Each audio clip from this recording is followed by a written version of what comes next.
Befehl, mein Führer!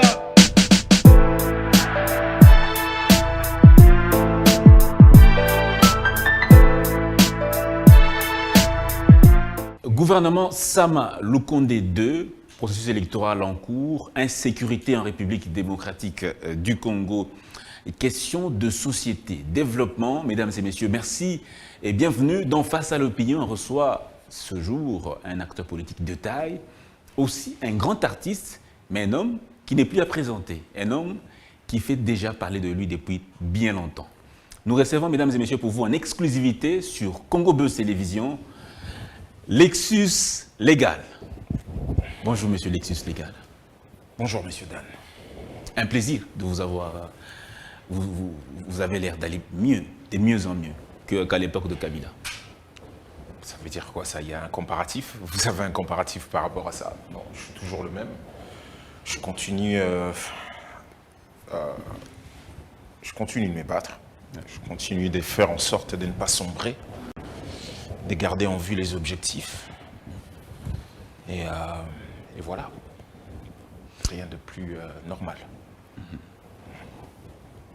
Mais sinon, à part ça, quel est votre, avant d'entrer dans les questions de l'heure, nous aimerions savoir comment vous vous préparez pour le processus électoral, vous-même, en tant qu'acteur politique, comment vous vous préparez pour affronter ces élections? Une chose d'abord. Depuis un petit moment, je commence les émissions, toutes les émissions que je passe, je me fais le devoir de pouvoir parler de quelque chose qui me tient énormément à cœur. Là, il s'agit d'un artiste, parce que vous m'avez présenté comme Lexus Légal, donc c'est l'artiste, c'est pas forcément Alex Dende Sakanou. Là, vous avez parlé de Lexus Légal, donc en tant qu'artiste, il est important pour moi partout où je passe. Je suis en train de parler d'un artiste qui est emprisonné.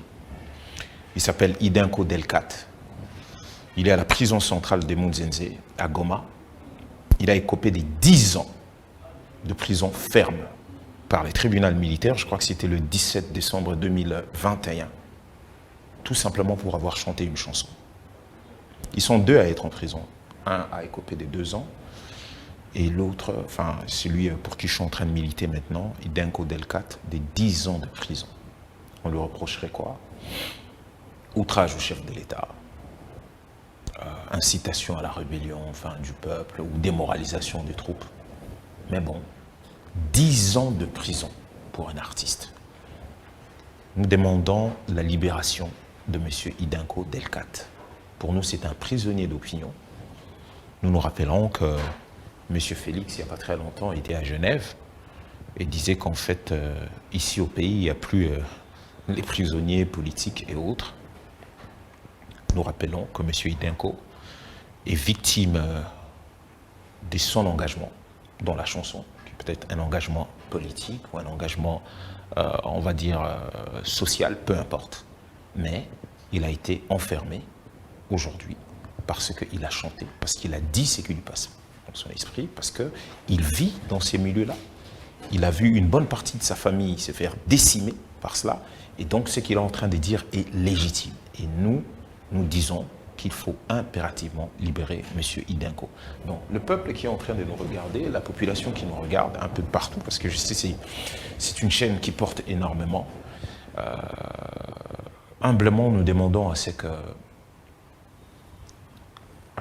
ces gens, enfin je veux dire ceux qui nous regardent, les téléspectateurs, puissent s'impliquer pour obtenir la libération de M. Idenko Delcat. Voilà, donc ça c'était important pour moi de le dire avant de commencer l'émission pleinement. Merci, monsieur Alex Dende, alias Lexus Légal. Le 24 décembre dernier, le président de la République nommait le gouvernement Sama Lukonde II, comme annoncé, avec l'entrée de quelques ténors de la politique nationale, M. Jean-Pierre Bemba, M. Moussa Yamouissi, M. Vital Kamerhe, vos anciens partenaires. Quelle était votre première impression après avoir appris cela? Non-événement. C'est-à-dire que vous parlez du 24, nous on parle du 23 mars. je crois que je l'ai dit un tout petit peu partout où nous sommes passés, que l'annonce est venue le 23 mars, mais comme c'est des gens qui fonctionnent dans l'obscurité, les gens qui sont nés dans une espèce d'obscurité, pas une espèce, mais dans l'obscurité, ils affectionnent beaucoup la nuit pour des raisons X et Y. Donc, vers la fin de la journée, il y a eu l'annonce, remaniement de gouvernement, alors que nous étions le 23 mars. Le 23 mars, pour rappel, je crois qu'une bonne partie de la population congolaise, en tout cas pour ceux qui connaissent un tout petit peu, qui suivent ces choses-là, étaient en train de réfléchir. Pour certains, ils étaient dans des conférences pour tenter de mieux expliciter les choses. Le 23 mars 2009, des mémoires, je peux me tromper, on a cet accord de CNDP, le gouvernement et les autres. Et comment on est passé d'un accord à un mouvement qui est en train de plier le pays aujourd'hui. Les gens étaient en train de parler de cela, les gens étaient en train d'évoquer les innombrables massacres, les gens étaient en train de parler bien sûr du Rwanda qui est derrière tout ça, qui sont des proxys et autres. Et c'est là que le gouvernement trouve le moyen, ou la présidence trouve le moyen de pouvoir venir nous rabattre, je veux dire, les oreilles avec cette histoire de remaniement. Bref, ils ont réussi leur coup parce que du coup, ils ont pu faire en sorte de changer le terme de l'actualité ou tout simplement changer, guider ou virer ou diriger l'attention vers autre chose qui n'était pas, ma foi, très très important. Vous savez, 2 jours avant, il y avait un grand massacre par Codeco en Ituri.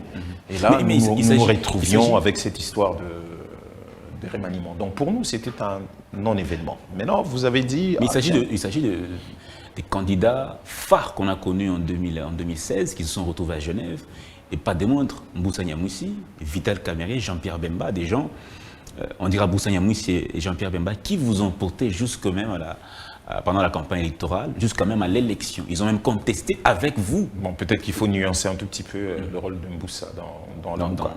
Mais bon, je crois que vous êtes en train de parler de M. Jean-Pierre Bemba et après M. Vital, nous savons, ça n'a duré qu'une journée. Et puis après, on connaît la suite. Mais si vous parlez de M. Bemba ou de M. Vital Kamerhe, il faut vous rappeler qu'ils étaient déjà dans ce gouvernement-là depuis. Écoute, Maman F. Bazaïba, elle fait partie de quoi? Ok, les autres, le monsieur Mboji et autres, c'est pas de l'UNC, et Maman F, c'est pas de MLC. Donc, non, il faut pas. Quand je dis pour nous, c'est un non-événement. Ce qui s'est passé là, soyons très clairs. Monsieur Félix vient de nous présenter son équipe de campagne.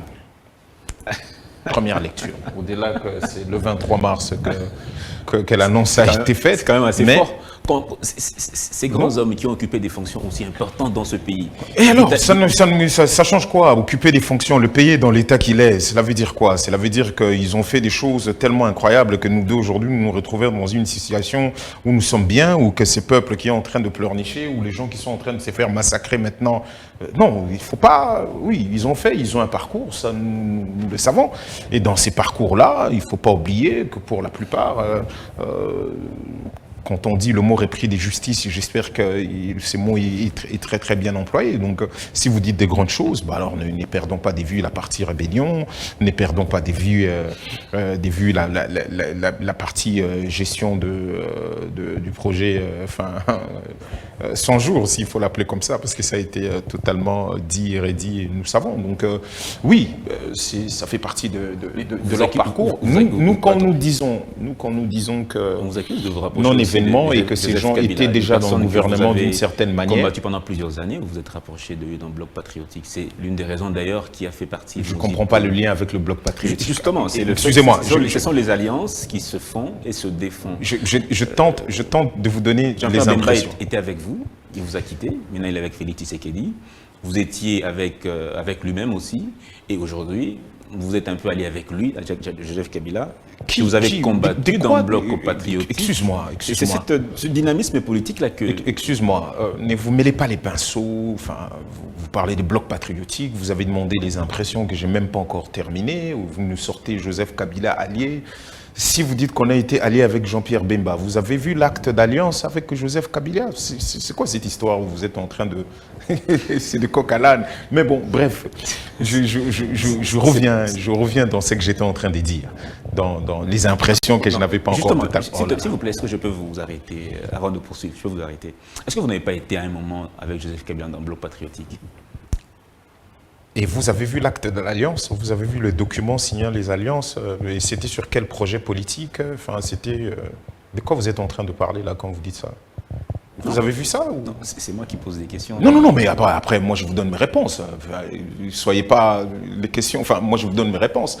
Donc, je ne vois pas le lien que vous êtes en train de faire entre l'AMUCA, qui a une charte, qui a fait toutes ses preuves et qui continue à faire ses preuves aujourd'hui, et vous êtes en train de nous parler des blocs patriotiques. Où est-ce que nous en sommes aujourd'hui? Le bloc patriotique est né de quoi, messieurs?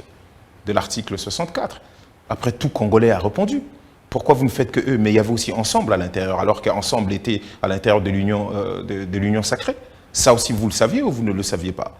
Les gens sont sortis, les gens ont marché. C'était pour la dictature fasciste qui s'installait. Et surtout en ce qui concerne le processus électoral, les gens sont sortis pour se battre par rapport à ça. Quelle est l'autre alliance qui aurait pu être à l'intérieur? Messieurs, vous savez que M. Félix est avec monsieur Kabila. Enfin, vous connaissez la genèse. Jusqu'aujourd'hui, qu'est-ce qui vous dit qu'ils sont séparés? Vous voyez très bien comment les gens de FCC sont en train de traverser avec...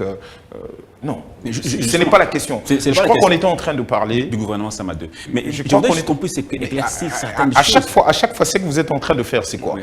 C'est qu'au lieu de répondre, vous revenez dans quelque chose dont vous vous sentez à l'aise. Mais je ne vois pas pourquoi. Les réponses sont miennes. Donc je peux vous laisser poser 20 questions, mais je reviendrai toujours à la réponse que moi, je n'ai pas encore donnée d'une question. Si vous voulez qu'on joue à ça, on va le faire jusqu'au bout. Il n'y a pas de problème.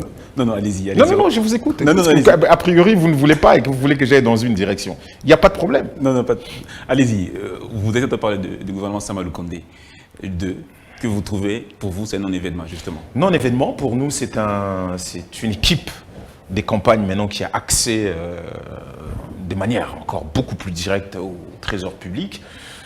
Et c'était malheureux parce qu'il y a des gens qui, à un moment donné, le mot justice transitionnelle a commencé à circuler parce que ce gouvernement vogue comme ça. Enfin, nous savons comment ça fonctionne. Avec ces gouvernements, merci de vous rappeler que beaucoup de gens qui sont à l'intérieur sont cités quand même, certaines personnalités qui sont dans ce gouvernement sont citées dans le rapport mapping. Donc ceux qui pensent encore à la justice apprécieront.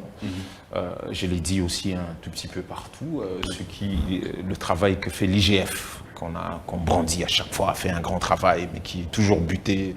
L'IGF vient avec des preuves, transmet à la justice, et que la justice se rétracte, on ressort les mêmes personnes, les gens se battent. Bon, l'IGF appréciera parce qu'un certain nombre de noms qui se trouvent dans des enquêtes sont reconduits dans le gouvernement. Bon, écoute, l'IGF appréciera. Donc la lutte contre la corruption vient de prendre encore un coup par rapport à ce gouvernement. Et puis après, il y a eu une espèce d'effet où les gens pensaient que, tel à l'intérieur du gouvernement, nous, tout ce que nous voyons, et en ce qui concerne M. Bemba, nous disons à nos anciens amis de MLC, pour nous, c'est aussi une forme d'humiliation. Parce que nous ne voyons pas pourquoi les Quinois, ou beaucoup de gens disent « Ah, Igwe, Ndenga Koti na Masolo ». Donc non, rappelons-nous de l'article 93 de notre Constitution, qui des mémoires, je ne suis pas en train de tout lire, des mémoires, fait du ministre le responsable de son département, mais applique la politique gouvernementale dans son ministère. Donc aujourd'hui, la question que nous devons nous poser, par exemple si on parle du ministère de la Défense, oui. Et que donc depuis lors, quel était le programme? Parce que on a beaucoup du mal à tomber sur le programme gouvernemental, mais bon, ça c'est un autre dossier. Mais quel était le programme sectoriel en ce qui concerne la défense, et pourquoi le ministre qui était là, qui était général d'armée, il est aussi médecin, ça je le sais, qui a été on va dire, permuté, qui est au ministère de la recherche scientifique. Donc, ce qu'on aimerait nous dire est que il a échoué au point que maintenant l'arrivée d'un autre homme changerait, sachant que c'est toujours le même programme gouvernemental. Bon, je peux comprendre, les gens peuvent parler de l'envergure. Est-ce que ça changerait vraiment quelque chose? Donc, cela veut dire que le ministre qui était là a totalement échoué, mais bizarrement, il a encore récompensé d'une autre. Donc, enfin, les scientifiques et les chercheurs apprécieront. Donc ça aussi, c'est quelque chose que l'on ne comprend pas. Et nous nous rappellerons toujours de l'interview de M. Bemba quand il sort, je crois, il était en Belgique, en juillet 2018, des mémoires, quand il dit que, quand il parle de leçons qu'il a tirées de son incarcération, c'est-à-dire du temps qu'il a passé à la prison, il a dit, écoute, c'est 10 ans de ma vie, 10 ans d'un homme qui vient de passer, je ne suis plus, en tout cas à la fin, il conclut en disant, je ne suis plus le même homme qui y a 10 ans. Donc, et ça, je vous parle de 2018, enfin, quand il est sorti. Donc, enfin, du coup, nous ne comprenons pas exactement. Voilà pourquoi nous disons c'est une équipe de campagne. Bah alors, Monsieur Caméré... Donc pour vous, cette équipe vient appliquer la politique du gouvernement qui a déjà été définie par le Premier ministre. Je ne sais pas si après il y a autre chose, je ne sais pas par quel miracle. Parce que vous savez, ce qui est dur pour nous dans cette histoire, c'est quoi? Quand on nomme un nouveau chef d'état-major, on nous fait énormément de fanfares, ah ouais, là ça va changer. On nous parle de l'EAC, ça va changer, on y reviendra tout à l'heure, ça va changer des choses, vous allez voir. Ils vont entrer par Bunagana et le M23. Aujourd'hui, je crois que, on y reviendra, mais vous savez que l'armée ougandaise rentre par Bunagana et dit clairement qu'elle ne vient pas combattre, enfin, elle est dans une espèce de neutralité et elle vient plutôt ce n'est pas seulement qu'une force tampon, il vient réoccuper, en ce qui me concerne, occuper les zones que le M23 a occupées, parce que vous savez très bien que Bunagana est sous les mains de M23 et aujourd'hui, vous avez appris, et c'est via la communication de M. Museveni que nous apprenons que notre propre gouvernement est en négociation directe avec le M23. Alors jusque-là, c'est pas encore confirmé par... mais c'est toujours jamais confirmé. Quand il dit que son armée ne vient pas combattre, ici non plus, on ne vous dit pas un seul mot. Quand la présidente tanzanienne a dit cela aussi, ici, on ne dit plus un seul mot. Donc tout ce qu'on nous a chanté, donc ce gouvernement va dans ces sens-là. On va on va nous casser les oreilles avec les effets d'annonce, mais en fait, au finish, zéro efficacité, parce que tout est là, c'est l'efficacité. Donc pour nous, c'est un signe que les élections auront lieu et que les gens ne rentrent pas en se disant qu'il n'y aura pas des élections, mais nous avons des préalables pour ces élections-là. Nous avons parlé des élections crédibles, tout à fait. On est la transparence des élections, justement. Tout ça, nous avons des préalables. Mais bon, bref, il a mis en place son équipe de campagne. Bon, vous nous sortez M. Mboussa qui va faire ceci, qui va faire cela. Par rapport... On ne sait pas exactement qu'est-ce qui va ramener de nouveau en ce qui concerne l'intégration sous-régionale. Il y a une question, justement, je suis d'accord avec vous sur ce point-là. Mais on va rester sur les élections que vous avez évoquées tantôt. Vous avez évoqué un aspect des choses. Récemment, M. Martin Fayulu, le président de votre parti politique, a été reçu par le comité du Conseil de sécurité qui était de passage ici. On l'a questionné sur la question de l'insécurité dans l'Est de la RDC. Si il n'y a pas élection en 2023, qu'est-ce qu'il peut envisager, lui? Lui il leur a dit, après l'issue de l'audience, que nous préconisons une transition sans le président Félix Tshisekedi, comme lui-même l'avait dit sous l'époque du président Kabila. C'est très bien, on l'a compris. Il fait de la répétition de ce que le président disait à l'époque. Mais la question qu'on doit se poser, c'est laquelle? Sous base de quel principe constitutionnel basez-vous cela? Pour que justement la Constitution doit être respectée et que tout le monde trouve son compte. Oui, la Constitution doit être respectée. Bon, si vous dites que la Constitution doit être respectée, allons-y, parce que je comprends très très bien où est-ce que vous voulez en venir. Bon, si la Constitution doit être respectée, oui. Article 73 de notre Constitution, les scrutins pour l'élection du président de la République est convoqué par la Commission électorale nationale indépendante 90 jours avant l'expiration du mandat. La Constitution doit être respectée. Je reste dans votre logique. Cela veut dire que 90 jours avant l'expiration, vous connaissez l'expiration du mandat de M. Félix? C'est le 23 janvier 2024. 2024 à minuit, parce qu'il a prêté serment le 24 janvier 2019. 2019. On est d'accord à partir de là. Donc, si on va dans cette logique-là, on n'a aucun problème. On n'a aucun problème, nous sommes. Et si la Constitution est respectée, c'est-à-dire il y a organisation des élections. D'accord? Oui. À partir de là, pour les chantres de gens qui nous font toujours l'alinéa 2 de L'article 70. de l'article 70, mais justement, rappelons aussi que d'abord, avant cet article-là, que le président de la République est élu, enfin à la moitié simple, tout ça, mais rappelons que le président de la République est élu pour un mandat de 5 ans, une fois renouvelable. 5 ans, pas un jour de plus. Et le 5 ans, des comptes commencent le 24 janvier 2019 pour M. Tshisekedi. on est dans un cas... Non, non, il n'y a pas de... Non, non, non. On est dans un cas précis. Non, on est dans un cas précis. On est dans une Excuse-moi. impossibilité d'avoir des élections dans les délais. Vous affirmez qu'il y aura impossibilité. Moi, je vous dis qu'il vient de présenter son équipe des campagnes. Et lui-même, il a dit ceci.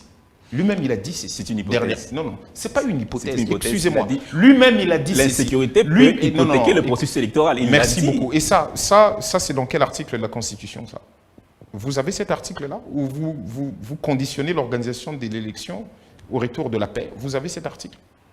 Non, Non, mais j'ai pas... Mais attends, mais... Ici, c'est moi qui pose des Ah questions. non, non, Monsieur Alex. ne prenez pas les bons rôles. Bon, d'accord, C'est moi. si vous ne voulez pas répondre, je crois que nos téléspectateurs sont en train de comprendre. Je ne suis Oui. pas juriste, on fait un effort De de comprendre. nous comprendre. Voilà pourquoi je suis obligé de lire pour ne pas rentrer dans beaucoup de choses. Et donc, les constituants, comme ça va être clair pour tout le monde, parce que je l'ai dit, l'exposé de motifs de cette même constitution que vous êtes en train de dire, Oui. que vous évoquez, les constituants a remarqué que depuis, et il le dit même ici, depuis son indépendance le 30 juin 1960, la République démocratique du Congo est confrontée à des crises politiques récurrentes dont l'une des causes fondamentales est la contestation de la légitimité des institutions et Et leurs animateurs. de leurs animateurs. Donc, en fait, on sait très bien que cette constitution de 2006 est venue pour régler ces problèmes-là. Ce qui fait la vérité des urnes, on revient, il n'est pas légitime. Aujourd'hui, s'il reste un jour de plus dans le pouvoir, sans respecter l'article 73 que je venais de vous lire, je crois que c'était... sans respecter l'article 73, le scrutin qui doit être organisé 90 jours avant, sans organiser les élections, déjà pour nous, c'est problématique. Cela veut dire qu'on n'a pas du tout respecté l'esprit du départ du constituant qui a mis en place cette constitution. On est d'accord? Maintenant, quand tout le monde se cache sur l'article 70 en disant que l'alinéa 2, là... Et s'il y a un cas, de force Si vous avez... majeure, C'est un cas de force majeure. c'est évoqué aussi. Comme on l'a vu en 2016, où le gouvernement évoquait les problèmes de financement des élections, que les moyens ne suffisaient pas. Cette fameuse jurisprudence où vous nous faites le coup tout le temps. Justement. Mais en fait, rappelons-nous, je vous le dis, parce que Kabila n'a jamais glissé par la Constitution. Non. Voilà pourquoi il était obligé de faire tout ce qu'on a pu faire pour avoir le dialogue de la Cinco. C'est l'accord de Saint-Sylvestre. Nous nous rappelons c'est pas cet arrêt de la Cour. Non, l'arrêt de la Cour ne dit absolument rien. L'arrêt de la Cour reprend exactement l'article 70 que les gens disent. L'alinéa 2, là, n'avait rien changé. Que le président de la République en fonction reste en place jusqu'à l'installation effective du président élu. Mais vous l'avez cautionné en Non, 2016. non. Pourquoi vous ne pouvez pas l'accepter en 2023? Mais qui l'a évoqué ici? Vous êtes porte-parole de ces gens. Est-ce qu'eux-mêmes ils ont dit que les élections n'auront pas? Mais j'ai dit tantôt, nous sommes dans une hypothèse. Alors, mais écoutez, on n'a pas élection, justement. soyons... Vous l'avez accepté en 2018. Pourquoi ne pas l'accepter en 2023? Excusez-moi. Pour l'intérêt général, justement. Ah, mais tout à l'heure, vous avez dit que nous avons repris transition sans Kabila de M. Félix Tshisekedi. C'est ce que vous avez dit. Oui, c'est ce que quand lui il le faisait sur quelle base? Très bien. Et maintenant, vous me dites que, ah tiens, vous avez accepté. Non, vous ne comprenez toujours pas ce que je suis en train de dire. Ce que je suis en train de vous expliquer. Il était à son deuxième mandat, avec tout ce qu'il y a eu, il a fait tout ce qu'il a pu faire. Mais ce n'est pas la Constitution qui l'a autorisé à faire cela. Et ce n'est pas non plus la Cour constitutionnelle qui l'a autorisé à faire cela, je veux dire en interprétation. Non, parce que la Cour constitutionnelle n'a absolument rien fait que de rédire l'article 70 alinéa 2. Le président de la République en fonction reste en place jusqu'à l'installation effective du président élu. Ils ont dû faire, retiens bien le président élu, ce qui veut dire qu'il y a eu élection. Ce n'est pas qu'il n'y a pas eu élection.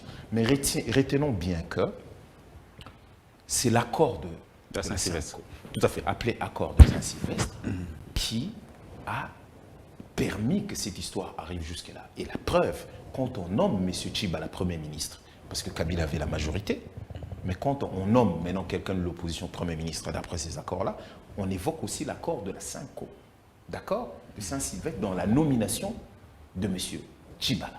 Ok? Dans ces cas d'espèce, nous ne sommes pas dans ça. Dans ces cas d'espèce, il y a des présomptions. Pourquoi? Parce que, ah tiens, il part à Genève, ah mais tiens, s'il y a des problèmes, si la crise persiste, la violence persiste à l'Est, peut-être, les élections pourraient prendre un coup. Il revient ici avec Macron, il nous sort à peu près le même jargon. On envoie les gens à la télévision évoquer transition, 2 ans, tout ça, on dit, mais de quoi nous sommes en train de faire? On attend quoi là?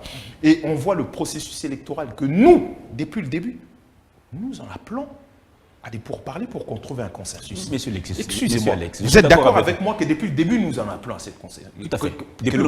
Depuis le début, nous disons que les choses vont mal et on connaissait déjà l'aboutissement de cette histoire d'une certaine manière. Et nous disions, retrouvons-nous tous les parties prenantes. Quelles sont les parties prenantes? Il y en a 4, de manière globale, de manière générale. Il y en a 4.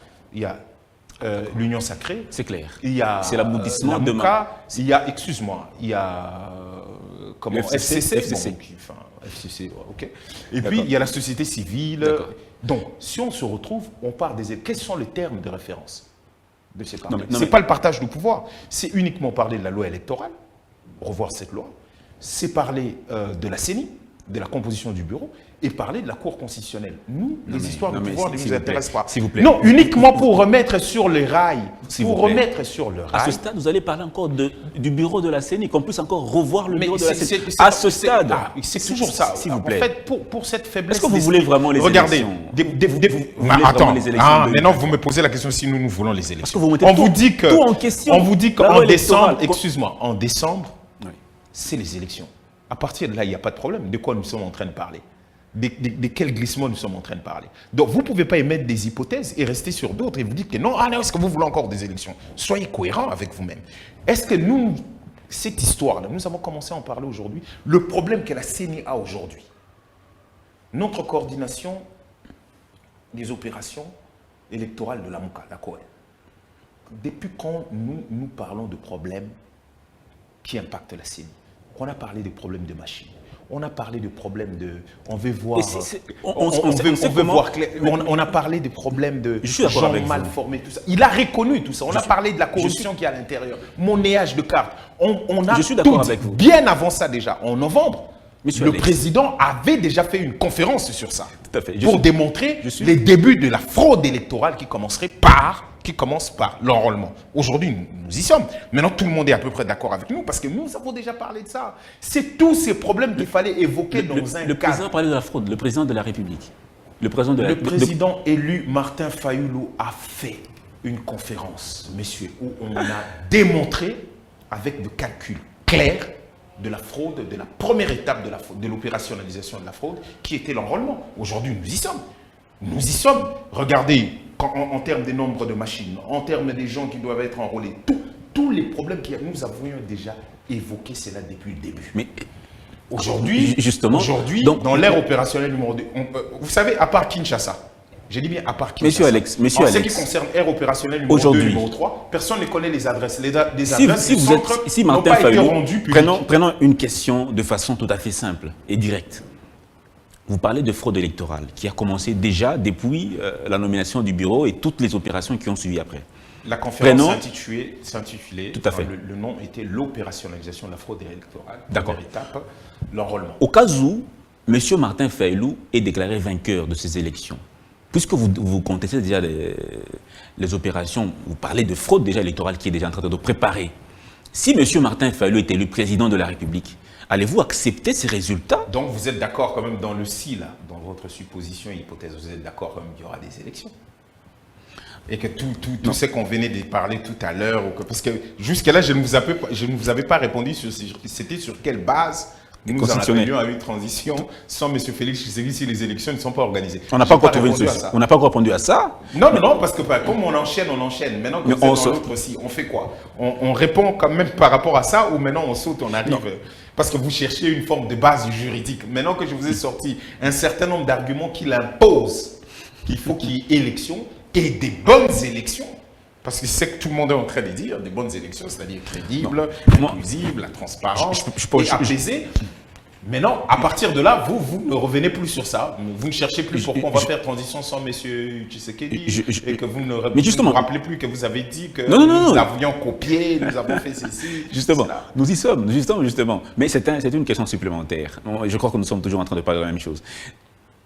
C'est justement ça. Est-ce que vous allez accepter, avant que vous nous puissiez donner tous les éléments, parce que vous êtes en train de donner des arguments qui étaient justement que M. Tshisekedi, le président actuel, ne doit ne pas continuer après 2023. Mais non, fraude électorale que vous êtes en train d'évoquer. Je suis d'accord avec vous. Comme non, j'ai déjà compris votre question. Est-ce que nous allons accepter si M. Martin était proclamé vainqueur de ces élections? Tout à fait. Nous sommes en train de dire ceci. L'idée ici n'est pas de personnaliser pour dire « Ah tiens, tout ce qu'on est en train de faire, c'est pour que M. Martin gagne. » Non. C'est pour que nous ne tombions plus dans cette illégitimité, contestation des animateurs. Rien ne garantit que, parce qu'on a dit, ah tiens, M. Martin est proclamé vainqueur, et que les autres ne rentrent pas dans un processus en disant, ah tiens, il y a une fraude, et que nous ne réglions pas le problème. Voilà pourquoi, depuis février 2019, tout fraîchement, le président élu s'est élevé et a proposé ce qu'on appelle nos propositions de sortie de crise. Vous vous rappelez? C'était tout simplement pour que nous puissions faire des réformes qu'il faut secteur par secteur, que ce soit le secteur de la défense. Pourquoi? Pour que nous n'ayons plus jamais des contestations de cet ordre et que nous rentrions dans l'esprit de la Constitution qui était venu pour régler ces problèmes de légitimité et de contestation des animateurs. D'accord? Donc l'idée aujourd'hui fondamentale est de nous dire que si nous trouvions un cadre, l'idée n'est pas de se dire « Ah, si lui, il est proclamé ». Non, non, non, ça ne se passera pas comme ça. Ne restez pas dans les si qui sont... L'objectif n'est pas que ce soit M. Martin. On peut, dans le même cas d'espèce, on peut dire « Et si M. Félix est déclaré vainqueur ?» Ok? Est-ce que le problème de la contestation serait réglé? Pour que nous ne passions plus, parce que c'est la fragilité interne, c'est la fragilité de la sphère politique qui est aussi à la base de ce que nous avons aujourd'hui dans l'Est de notre pays, au-delà de l'incompétence et de l'amateurisme dans cette gestion des guerres. C'est aussi parce qu'à l'interne, il y a tellement de problèmes. Donc, laissez-moi passer par ce si dialogue. Si nous trouvions un cadre d'échange pour pouvoir remettre en place, remettre ce processus sur les rails, ça évitera que si M. Félix est élu normalement, d'accord, c'est fini. Dans ce cas, on accepte de faire une opposition républicaine. On va faire ce qu'il y a à faire parce que nous, on a toujours été du côté de la Constitution. Très bien. Mais pour que cela arrive, merci. Il faut que l'on corrige ce processus. D'accord. Vous avez très bien. Et que l'on puisse avoir les élections en décembre. Rien à faire. C'est une très belle théorie, un très bel argumentaire. Répondez finalement à ma question.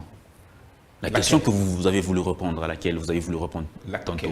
La question sur la base constitutionnelle d'une transition sans Tshisekedi. Je peux même vous donner beaucoup plus simple. Cela veut dire que s'il n'y a pas élection, on a violé tous les articles que je vous ai dit tout à l'heure, enfin, que ce soit 73, que ce soit...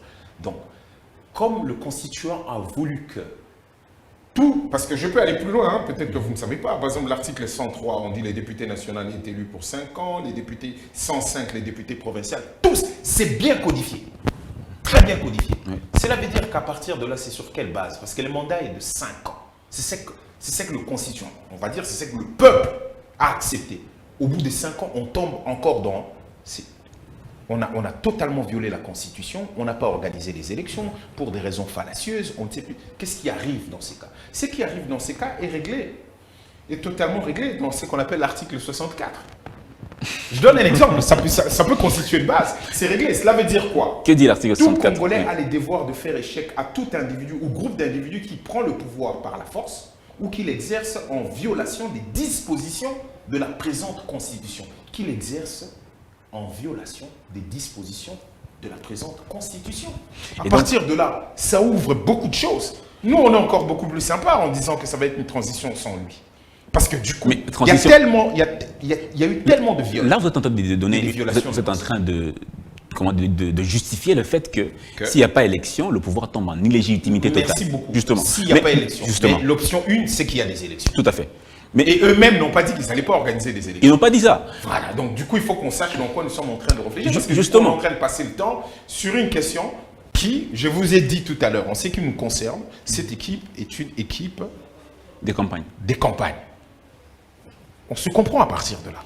Donc, du coup, c'est ce que nous sommes en train de dire, nous perdons du temps alors qu'eux, ils sont en train de préparer des élections et en même temps, ils sont en train de préparer une fraude massive. Parce que tant que nous sommes aujourd'hui là, quand la CENI nous ressort en disant... On va vous le concéder. Quand la CENI dit, autorise qu'on puisse refaire le carte, vous avez appris cela pour...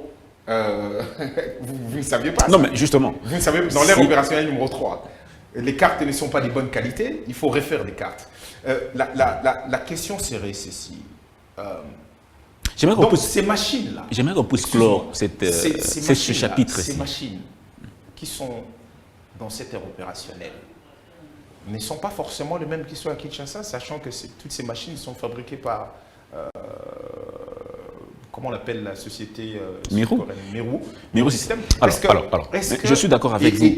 J'aimerais bien qu'on puisse clore. J'aimerais bien qu'on puisse clore ce chapitre élection. C'est vrai que c'est un chapitre assez... Vous êtes d'accord avec moi qu'il y a un problème? Mais le problème, même le chef de l'État l'a reconnu. Il l'a reconnu. C'est un sérieux problème. Et pourquoi l'on refuserait aux Congolais de pouvoir se mettre ensemble pour pouvoir régler ces problèmes et remettre le processus sur les rails? Ça ne passe que par un dialogue.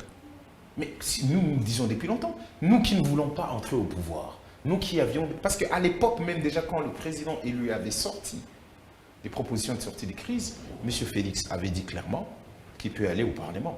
Le même Parlement qui n'a pas empêché de revenir et de dire que s'il n'a pas la majorité, il a fait UCN avec tout ce que nous savons. Des violations de la Constitution aussi. D'accord. D'accord. On est d'accord. Donc aujourd'hui, on comprend que nous les disons, vous nous prêchez pour éviter ces vides qu'on vient de passer pendant 5 ans, nous avons le choix. Il faut se mettre autour d'une table. Parler entre nous et de remettre ce processus. D'accord. Ce n'est pas extrêmement compliqué, ce n'est pas tard de bien faire les choses. D'accord. Espérons que ce dialogue que vous demandez ne versera pas dans un... Nous ne sommes pas en train de demander un dialogue parce que ça donnerait l'impression comme si on était en train de supplier. Vous exigez, vous suggérez. Témoins et nous les disions depuis 2019 qu'il y avait des choses à faire. Vous ne nous écoutez pas. En 2019, on parlait de réforme des forces de sécurité. Et ça ne vient pas. Mais regarde, les conséquences aujourd'hui, nous payons cash. Ça ne vient pas. Qu'est-ce qui s'est passé? Vous vivez sous inflation, tout est en train de monter, l'économie est en train de se casser totalement la tête. Qu'est-ce qu'il y a eu à part les détournements? À part le chiffre sur les détournements, il y a eu quoi? Rien. Vous parlez d'un budget de plus de 18 milliards. Monsieur Tchani, qu'est-ce qu'il vous a dit? Monsieur Tchani était avec eux. Hein. C'est un chantre de la Talibani. Qu'est-ce qu'il a dit dernièrement? Maquillage des faux chiffres. D'accord? La preuve, on en est là. Ces chiffres, en fait, ils font quoi? Rien du tout. Vous apprenez ce qui est en train de se passer à Matadi. En ce qui concerne le port. Vous apprenez tout ça. Mis à part, où est-ce que nous en sommes avec le port profond des bananes? Mis à part le fait que cette crise est mondiale, et que nous avons une économie qui est extravertie, la capacité de résilience est très faible. Je connais ça. La crise, elle est mondiale. Vous êtes... Non. Mais chaque pays a une politique pour pouvoir résister à cette crise. Chaque pays a une politique économique par rapport à ça. Vous, pendant tous ces temps, je suis d'accord avec vous. Pendant tous ces temps. Mais est-ce qu'on doit mettre sous le dos du pouvoir, de l'ingérence, de l'incompétence, le fait que... Non, c'est de l'incompétence. Allons-y d'abord dans l'incompétence. Comment L'incompétence. S'il vous plaît. C'est pas une insulte, attention. L'incompétence, je ne refuse pas. Je ne refuse pas. Si vous me mettez l'incompétence, si je me mets à votre place là, regarde, si vous me dites que je sois à votre place et que je devienne journaliste et que je pose des questions à mon ami qui est là, je suis incompétent. Parce que je ne sais pas le faire. C'est pas une insulte, c'est un fait. On constate. Ok? Vous avez parlé de l'économie extravertie, que nous dépendons de l'extérieur pour la vente de nos minerais. Et tout simplement, et dans nos importations, nous sommes obligés de prendre l'argent que l'on a vendu pour pouvoir acheter le bien et tout le reste. D'accord? Et même le bien des consommations, au-delà de bien des équipements. Ici, là, qu'est-ce qu'on a fait pour le peu qui reste, qui rentre? Quelle est la politique agricole de notre pays? Combien de tracteurs? Combien de terres données? Comment?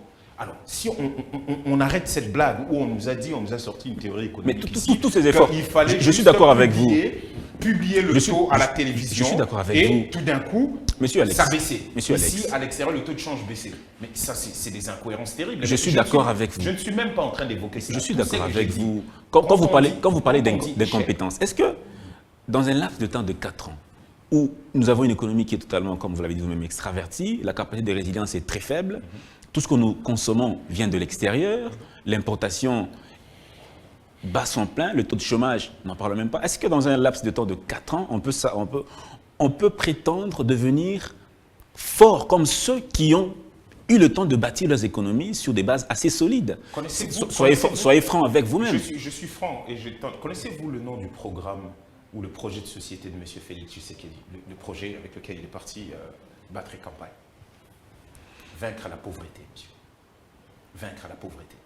Cela veut dire que ce n'est pas une question qu'il ne connaissait pas. Et vous vous rappelez très bien, quand il répondait à des questions économiques, il y a toute une interview où il était en train de dire, il parlait exactement ce que je suis en train de dire aujourd'hui, maquillage de chiffres, comment voulez-vous juguler, je veux dire que ce soit l'inflation ou tout simplement le taux de chômage, sachant très bien que notre pays n'a pas de registre, combien de personnes demandent des emplois. Il les disait, donc c'est des sujets qu'il connaît. Pourquoi il voulait être président de la République dans ces cas? Si pendant son mandat, là, vous êtes en train de me dire que impossible de pouvoir tenir les choses, tout simplement parce que le laps de temps est très court. Pourquoi il voulait? Il le sait que c'est 5 ans. Pourquoi il le voulait? Quelle était la stratégie? Quand il arrive, le premier 100 jours, c'était quoi? Projet des 100 jours. Gouffre financier, détournement, procès du siècle, tout ça, pour aboutir à quoi? Zéro. Où on a le protagoniste, on a ceux qui ont été coupables, sont aujourd'hui au gouvernement. C'est lui qui est en train de faire ce qu'il fait. Donc, dans ces cas, vous ne pouvez pas dire qu'il ne savait pas ce qu'il est en train de faire. Il sait très bien, il connaissait très bien la situation économique et même la situation sécuritaire, il la connaissait très bien. Aujourd'hui, que M. Mbosso, vous avez appris hier ce que M. Mbosso a dit. Nous ne contrôlons plus notre fleuve. Nous parlons de l'économie. Non, très bien. L'économie en interne, la croissance déjà pour 2022 était à 8%, qui est au-dessus de la moyenne africaine. Très bien, au-dessus de la moyenne africaine. Tout à fait. Mais au niveau interne, les réserves d'échange, près de 5 milliards de dollars. Très bien. Sur et l'inclusivité dans tout ça. Je suis d'accord. Après, nous deux, là, en ce qui concerne l'assiette, panier de la ménagère, ça donne quoi? C'est beau, c'est bien beau. Lui-même, il évoquait, M. Félix. Je suis d'accord avec vous. En ce qui concerne le chiffre et tout le reste. Les efforts qui sont fournis, essayez quand même de reconnaître les efforts. On ne demande pas les efforts. On n'élit pas un président pour les efforts. Non, ce n'est pas l'effort, ce n'est pas la volonté. C'est les résultats, c'est l'efficacité. S'il n'y a que ça, nous tous, on peut se targuer de dire que j'ai la bonne volonté. Les gens qui rentrent là en costard cravate, à chaque fois, ils vous disent quoi? Quand ils arrivent, ils vous disent qu'on va faire ça.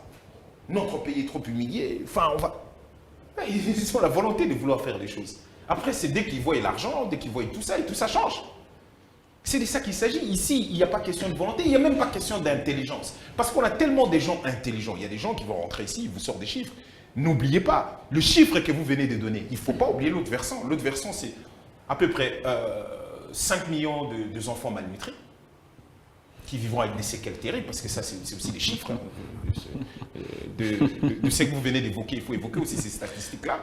C'est entre 6 à 7 millions de déplacés internes. Je suis d'accord avec ce que vous évoquez. Vous avez vu ce qui s'est passé à Kinshasa en ce qui concerne l'insécurité. On a violé une vieille dame. Aujourd'hui, toutes ces dames sont obligées de fuir leur maison et ils sont à Kinshasa.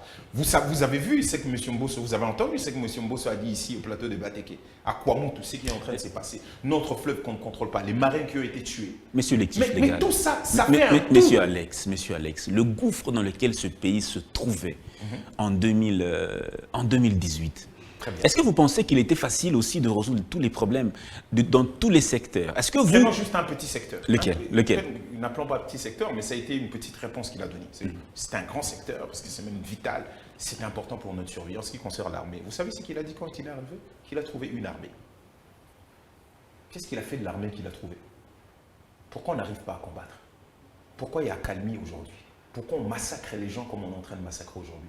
Qu'est venu faire l'EAC dans cette histoire? Si toutes forces de l'EAC sont, disons aujourd'hui, pas du tout une force combattante. Tanzanie l'a dit, aujourd'hui nous avons l'Ouganda qui vient de redire la même chose. On fait comment? Vous savez ce qui a été écrit dans son projet de société en ce qui concerne ce genre de situation? Hors de question de sous-traiter la sécurité. Elle a dit que c'était un domaine régalien. Aujourd'hui, on en est où? Qu'est-ce qui se passe? Alors, quand vous dites qu'il 5 ans, c'est petit, est-ce qu'on peut tout résoudre? Mais pourquoi voulez-vous devenir président de la République? Parce que vous êtes le seul à être élu avec un enfin, j'allais parler de carnet d'adresse qui n'existe pas, mais avec une espèce de canevas, des résolutions des problèmes. Parce que vous voyez des choses et que vous dites, je vais apporter des solutions. Et vous énumérez des solutions. Et vous venez même débattre avec des gens. Parce que quand il faut présenter un projet, vous parlez aux gens, les gens vous posent des questions. Mais tout ça, là, c'est parti où?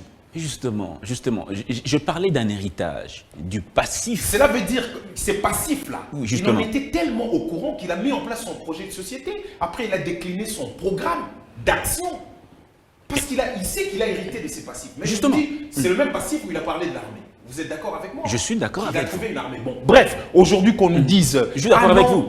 Donc, j'ai dit ceci, c'est que je vais vous dire. Mais quand vous vous présentez aux élections présidentielles, les accords, vous connaissez l'actif qu'il y a à ce moment-là dans le pays. Justement. Et vous vous dites que les choses ne vont pas bien. Voilà comment moi je vais apporter mes solutions. Et donc, vous avez un contrat social avec le peuple et le peuple vous donne les voies nécessaires pour pouvoir devenir président. Et quand vous devenez président, maintenant vous êtes redevable. Maintenant vous devez mettre en place votre projet ou votre programme que vous avez fait. Justement, est-ce qu'il ne tient pas promesse quand il augmente le budget consacré à la défense? Il a dit que ça va aller de façon croissante. À chaque année, il y aura une augmentation importante du budget de la défense. Connaissez-vous le montant que la loi de programmation militaire avait prévu?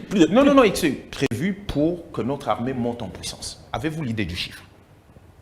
Très bien. Et savez-vous ce qu'ils ont fait? Ils ont divisé ça par 5, en disant on va aller palier par palier.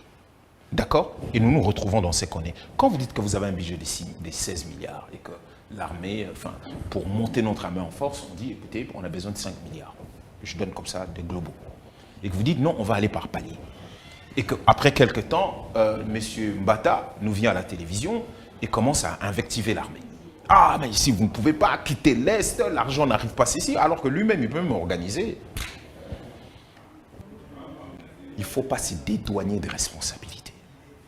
S'il y a échec sécuritaire aujourd'hui, si nous sommes en train de perdre le pays, si c'est l'Ouganda qui vient nous dire que notre gouvernement est en négociation directe avec le M23, si c'est l'Ouganda qui déclare aujourd'hui clairement qu'en fait il va entrer par Bunagana ou Tcho, vous savez ce qu'il vient de dire, et que le gouvernement, aujourd'hui les FARDC sont considérés comme des ennemis de M23, donc ils ne vont pas, c'est ça qui est écrit, c'est-à-dire qu'il va récupérer cette zone de main de M23. Et le gouvernement peut pas être là. On consacre aujourd'hui la zone tampon, c'est que nous étions en train de dire depuis le début. Si l'Angola ne vient pas combattre... Est-ce que vous avez... Si l'Angola... Vous avez tous les contenus des actes venez chaque mardi... Du sommet... Je vous invite. Des résolutions du sommet de Luanda. Est-ce que vous avez tous les contenus? Tu sais, dans ces résolutions-là, quel était l'ultimatum donné au M23 de pouvoir quitter? Vous avez une idée ou il faut encore que je rentre là-dedans pour aller vous chercher? Très bien. Venez chez nous chaque mardi, à l'ECID. Nous faisons le point, une conférence sur le point sécuritaire. Et vous allez voir les experts de cette question. Vous allez avoir les éléments qui vous permettront de connaître exactement quel est l'état de votre pays actuellement, en ce qui concerne la sécurité, dans l'est du pays, et que ce soit la partie où on a Kouamoutou, Maïndombe et autres. Moi, malheureusement, je suis de cette moule-là, donc du coup, on a énormément d'informations. On est longtemps resté dans la critique de ce qui est fait. C'est très bien, c'est très bien. Critiquer, c'est bien, ça aide aussi à corriger. Mais vous préconisez quoi dans ce cas précis? Si vous êtes dans une situation telle que nous la connaissons, la nôtre, le M23 qui est suffisamment armé, selon le secrétaire général des Nations Unies, plus armé même que la MONUSCO, dans un contexte pareil, où on a plus de 140 groupes armés qui sont en train d'œuvrer dans l'Est de la RDC, que feriez-vous? J'avais suivi M. Martin Fayulu dans la campagne électorale de 2018 qui disait qu'il va déplacer le quartier général. C'est très bien.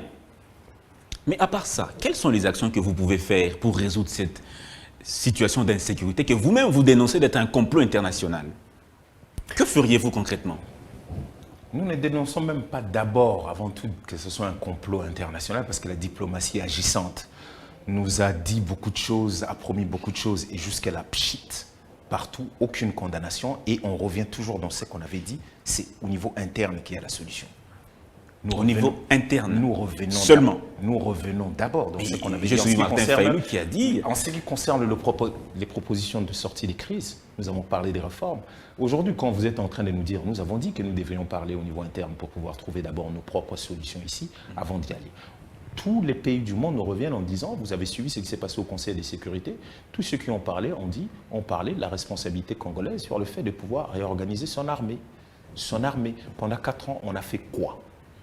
Je ne sais pas ce qu'on a fait, mais en tout cas, en ce qui concerne l'efficacité, elle est très très loin d'y être. La preuve, on a toutes les armées aujourd'hui, encore des armées africaines qui sont venues sur invitation, et même nous payons cela. C'est-à-dire que nous payons l'armée ougandaise, nous allons payer toutes les armées qui sont là. C'est nous qui payons, mais ils ne viennent même pas pour se battre. Alors, que devient notre propre armée? On a dit, ah non, on a levé des sanctions. Ok, très bien, on a levé des sanctions. Du coup, on n'a plus à dire les armes qu'on achète, on a ok, très bien. Où est-ce que nous en sommes avec les armes qui ont été achetées? Critique. Oui, non, mais vous êtes en train de... La critique est facile. Hein. Non, l'art n'est pas aisé. C'est tellement facile quand vous vous retrouvez avec des gens qui vont à gauche alors que tout le monde est en train de parler d'aller à droite. Quand on dit qu'il faut...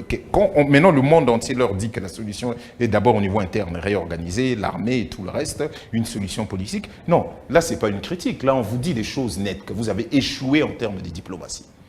Quand le VPM, le vice-premier ministre Lutundu l'a dit que notre armée fait face à 3 ennemis, 2 armées régulières et une armée des terroristes et tout le reste. Les 2 armées régulières là, qu'il n'a pas citées, d'après vous, ce serait quoi? Pour nous, c'est Rwanda et pour nous, c'est l'Ouganda. Et donc, à partir de là, quand l'Ouganda rentre gentiment et nous dit, débatte des vérités et ça mourache avec M23, il y a des vidéos qui circulent. Tout le monde a vu ces vidéos-là. Ça fait quand même chaud au cœur de voir que, oh là là, et vous pensez que le gouvernement ne savait pas tout ça.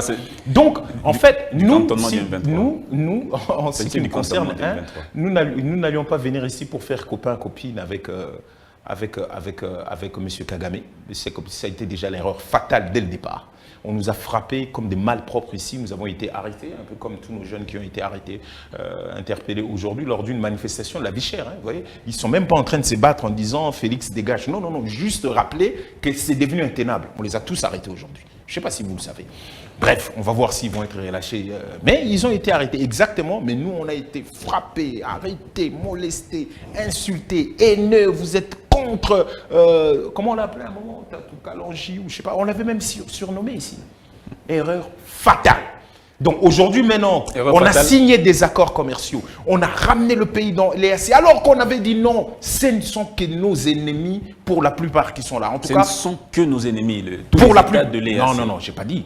Pour la plupart les ennemis. Pour la plupart des États qui sont membres de l'EAC. Qui sont membres de l'EAC, ils ne sont pas pour le bien du Congo. Et d'ailleurs, pourquoi ils le seraient d'une certaine manière? Ils ont tout un agenda, ils savent ce qu'ils sont en train de faire. Et ces pays-là sont en train de démontrer. Comment voulez-vous que Ouganda, alors que nous disons que c'est le Rwanda qui nous attaque, quel Ouganda qui va attaquer EAC et qui va attaquer M23, sachant qu'en fait, ce n'est que l'autre bras du Rwanda. Et quand même, Ouganda lui-même, il a aussi sa propre... il a des milices. Ces problèmes d'infiltration de notre armée qui... parfois plombe son efficacité. Je crois que vous le reconnaissez aussi. Que ça n'a pas commencé aujourd'hui? Ça n'a pas commencé aujourd'hui. Non, mais en fait, la seule chose qu'on a remarqué, que tous ceux que nous soupçonnons, ça n'a pas empêché, parce que si vous dites que ça a commencé par Kabila, je ne sais pas, enfin, c'est peut-être ça un peu le raisonnement. Si ça a commencé par là, ça n'a pas empêché aussi que Kabila soit faiseur de roi et que dès le moment où cela a été fait, jusqu'à présent, il n'y a pas eu de problème. Kabila n'a pas forcément eu des problèmes et autres. Bon, maintenant, il l'a fait. Ok, maintenant vous êtes là. Vous faites quoi pour exfiltrer tous les infiltrés qui sont là-dedans ou tout simplement pour nous sortir les infiltrés qui sont là-dedans? Quel est le travail qui est fait par rapport à ça? Parce qu'on s'est plaint d'une chose. On connaît, parce que là, on a la même chose avec l'histoire de M. Mwanga Chouchou. Ouais, là, on découvre en fait que, ah bah tiens, il faisait même partie de l'Union sacrée. Et là, on est en train de voir comment le procès est en train de virer en vrille parce qu'au lieu de parler des vrais problèmes que les Congolais attendent, de sa société, le coltan, le machin, on commence à nous parler d'un coffre-fort, on ne sait même plus de quoi on est en train de parler. Donc, on sait comment ça va se terminer cette histoire. Donc, on apprend qu'il est de l'Union sacrée, et on apprend que c'était lui qui était président de CNDP, on apprend qu'en fait, on apprend des choses, il soutient le M23, blablabla. Oh, mais il est aussi à l'intérieur de l'Assemblée nationale, et nous rappelions naturellement de quitter les groupes armés. Bientôt, on va commencer à donner les noms. Donc, en fait, ils connaissent tous ces gens. Ils connaissent les gens qui sont à la base du malheur de notre peuple. Maintenant, qu'est-ce qu'ils font pour mettre en état de nuire tous ces gens? Ça, c'est la bonne question que nous sommes en train de... on ne sait pas s'ils font rien, mais en tout cas, nous continuons de nous faire massacrer et le pays est en train de perdre ce qu'on peut dire, sa superficie. Parce que du coup, l'État... Merci beaucoup, monsieur le substitut. Notre gouvernement ou nos représentants, là, entre guillemets, n'ont plus pied dans toutes les zones que le M23 contrôle. On est justement en train de chuter, de finir complètement. Alors, une question simple. Quels sont les aspects positifs du pouvoir du président Tshisekedi depuis 2019? Ça peut se résumer un peu plus facilement. quoi ça? On connaît un peu plus l'ampleur des détournements. Non, aspect positif. C'est positif de connaître